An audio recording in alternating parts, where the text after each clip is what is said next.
Você começou em rádio com 15 anos. Eu comecei em rádio. Eu sou um apaixonado pelo rádio. Quando eu tinha meus 12 anos, eu ia fazer aniversário e pedi para minha mãe um radinho de pilha. Porque eu gostava de ouvir rádio, eu adorava. Então, minha mãe me deu um motorrádio bonitinho assim, eu colocava na cabeceira da cama e eu ia dormir ouvindo as jornadas esportivas. Eu gostava de ouvir um programa de humor que tinha no rádio, chamava A Turma da Maré Mansa. Ah, sim, lembra? claro, Tinha umas esquetes lógico. de humor, assim, eu adorava ouvir. E peguei o gosto pelo rádio, E quando eu tinha 15 anos... Minha mãe fazia pizza de sábado em casa, todo mundo chamava os amigos e tal. A minha irmã chamou uma amiga para ir comer pizza em casa e a amiga da minha irmã estava falando na cozinha com a minha irmã, falando assim, estou trabalhando numa rádio, estou trabalhando no marketing da rádio agora, fazendo ali, papapá. Eu falei, ô Magda, que rádio que você trabalha? Ela falou assim, eu trabalho na Rádio Imprensa, 102,5 FM, ali na Paulista, na Praça Oswaldo Cruz e tal. Eu falei, poxa, eu queria ir lá conhecer e tal. Ela falou, você gosta de rádio? Por que você não vai de fim de semana, você me ajuda? Tem que atender telefone, dar prêmio e tal. Eu falei, eu vou. E eu já trabalhava de office boy nessa época. Eu trabalhava no Banco Econômico. E era ali perto da rádio, na Cincinato Braga. E aí, sábado e domingo, eu comecei a ir para a rádio com o maior prazer, com a maior alegria. Chegava lá 8 da manhã, ficava até 7 da noite. Sábado e domingo, atendia telefone, ficava olhando como é que fazia, aí aprendia e tal. Um dia o locutor faltou, não tinha ninguém para entrar no ar.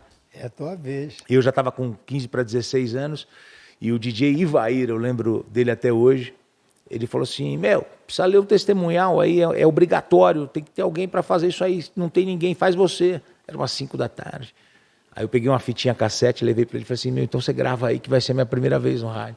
Aí ele gravou, eu peguei e fiz o texto. Ele falou, cara, parece que você já sabe fazer isso. Eu falei, eu estou treinando o mês inteiro, o ano inteiro. Aí fiz legal. Aí, no dia seguinte, o telefone toca, era o dono da rádio. Ele fala, e aí? O que aconteceu aí ontem? Eu falei, não tinha ninguém para fazer a rádio. Ele falou assim, eu gosto de gente assim. Você trabalha no banco, né? Ele falou, sai do banco que eu vou te contratar, você vai trabalhar comigo. Opa. Aí, na segunda-feira, eu já fui lá, pedi demissão, comecei a trabalhar na rádio.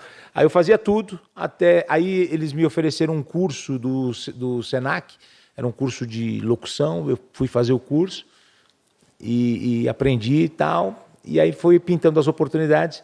E aí eu falei, quando eu me formar, então eu sou super agradecido ao pessoal da rádio, eles tinham uma programação gospel, inclusive, que eles alugaram o horário da rádio, então eu sou super agradecido por todas as oportunidades que eles me deram, mas eu falei, quando eu me formar eu quero trabalhar na CBN, que é a Central Brasileira de Notícias, uma rádio Só isso que você queria. Era a melhor rádio da época em termos de notícias, porque não tinha outra, não tinha Band News, hoje você tem a CNN no rádio, tem várias, mas na época era só a CBN, eu falei, meu sonho é trabalhar na CBN. O que aconteceu? Eu me formei, peguei a minha fitinha e fui lá na rádio CBN. A hora que eu estou chegando na rádio, segurança, Rua das Palmeiras, eu estou chegando na rádio, estava a Maria Lídia saindo. A Maria Lídia, apresentadora, jornalista da Gazeta, Conheço de nome, da CBN. Claro. E aí eu falei, Maria Lídia, tudo bem? Poxa, meu nome é Reinaldo, meu sonho é trabalhar aqui. Aí ela virou para mim e falou assim, hoje é seu dia de sorte, eu vou te levar até o Zalo, o diretor. E eu entrei na rádio, ela me levou pela mão assim. Me levou até o diretor e falou assim, esse rapaz quer falar com você. E foi embora. Que isso? Aí eu entrei e falei, oi Zalo, tudo bem? Meu nome é Reinaldo, eu trabalho na Rádio Imprensa, tudo mais, papapá. Ele falou, já te vi, já te ouvi. Deixa eu ver aqui seu material. Eu tenho uma vaga de âncora. Ah, meu Deus. Eu vou te contratar. Eu gosto de você, vou te contratar. E me contratou. Trabalhei 6 anos como âncora da Rádio CBN. Caramba. Com a Maria Lídia, com o Heródoto. O Zalo é um grande amigo meu até hoje. A gente se encontrou, inclusive, semana passada. A gente frequenta a casa, tudo. Um grande amigo. Nonato também. Então, e aí começou a minha história no rádio. Aí eu comecei a trabalhar também na TV Gazeta, porque eu trabalhava de manhã na rádio, à tarde estava livre. Fui trabalhar na TV Gazeta, até que a Record me chamou em 2005. E eu fui trabalhar na Record. Depois A CBN é aquela, só um minutinho, aquela rádio que falava, são 7 horas, repita. Não, né? essa é a Jovem Pan. Jovem Pan. É. Que tinha não sei se era senhor, mas parecia um senhor, pelo que a gente ouvia. Ficava falando da mesma coisa durante alguns segundos, minutos, não era? Então, essa é bem famosa, que era... ainda tem até hoje, que é o Repita. 7 horas, repita. 7 horas, essa é a Jovem Pan. Mas, Depois do mas Tuta. por que a CBN ela ficou a rádio do momento na época? Porque a Jovem Pan era AM só, a notícia. A FM era música. A FM é música. Aí a CBN, ela foi a primeira rádio FM de notícia. E ela fez muito sucesso, né? Principalmente no final dos anos 90, começo dos anos 2000. Então era a primeira vez que tinha uma rádio no Brasil que tocava notícia, que era só notícia, notícia, notícia. Então eu tive a honra de participar, fui repórter aéreo, fiz reportagem no aeroporto, fui setorista, cobri eleição. Eu era o setorista do Fernando Henrique em 2002. Né? Então tive muitas oportunidades ali, foi uma experiência muito, muito bacana. Oh, que beleza, amor. Eu também comecei em rádio, né? É. Porque o rádio foi o grande precursor de ter esses artistas, todos os Te comediantes, prepara bem, né? Te prepara. E você não tem o problema da câmera, né? Que o microfone não assusta, mas aquela maquininha ali assusta, né? E eu sempre gostei de rádio. Até hoje eu entro no carro, a primeira coisa que eu faço é ligar o rádio. Mas depois você saiu da Record, ficou... Mas esse aqui não é o novo rádio? Eu acho. Esse Claro, podcast? isso vamos fazer, meu pai fazia em 1946. É. Eu me tornei São Paulino, olha como são as coisas, né? Eu me tornei São Paulino por causa de um programa de rádio igual a esse.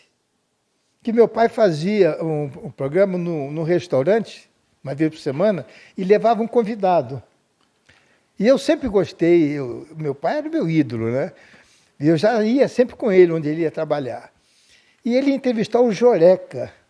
O Joreca foi técnico do São Paulo, que poucos São Paulinos sabem disso. Isso em 46. E eu era corintiano. Olha. Porque o Flamengo, né, do Rio, aqui eu passei a ser... Eu tinha 8 anos de idade, 9 anos de idade. E o meu pai teve um grande prejuízo com um corintiano, um sócio dele. E ele era fanático, né? Aliás, isso é uma redundância, né? Corintiano fanático é redundância. E eu me vi o seguinte, o que eu queria? Que o Corinthians perdesse para aquele camarada sofrer. Era a maneira que eu, com meus 9 anos de idade, achava que, para se vingar do prejuízo que ele deu ao meu pai. E eu estou nesse programa e o Joreca era técnico de São Paulo. E levou uma flâmula para o meu pai. Nesse dia eu passei a ser São Paulino. Que interessante. Você não sabia disso, não, né? Sabia? Que história legal. Sabia. Sabia? Você já fica de saco cheio comigo. Não, amor. Porque claro que eu não. falo muito, né? Não, mas E eu gosto de contar minhas histórias. É que assim, o Carlos Alberto, cada dia tem uma história diferente, né? Cada dia ele fala uma coisa. Mas essa história eu já sabia. Já sabia. Mas sempre ele tira uma da cartola e fala, nossa, porque mas é muita, É tão muita legal bagagem, isso, porque né? eles têm novidade. Eu falo É. que ele sempre chega com uma novidade. Então, né, as histórias e Sim, toda a vida. é gostoso ouvir. tudo, Eu muito gosto de ouvir as gostoso. histórias dele. Eu fico parada assim, ouvindo. Eu escrevi um livro agora na pandemia, eu escrevi um livro. Mas não é uma autobiografia, não. É a minha vida artística. E eu estava querendo publicar, mas acho que não vou esperar mais um pouco. Porque só faltam as últimas 3 linhas para terminar o livro, que vai terminar no dia que o Silvio parar de trabalhar. Então, estou esperando o patrão resolver.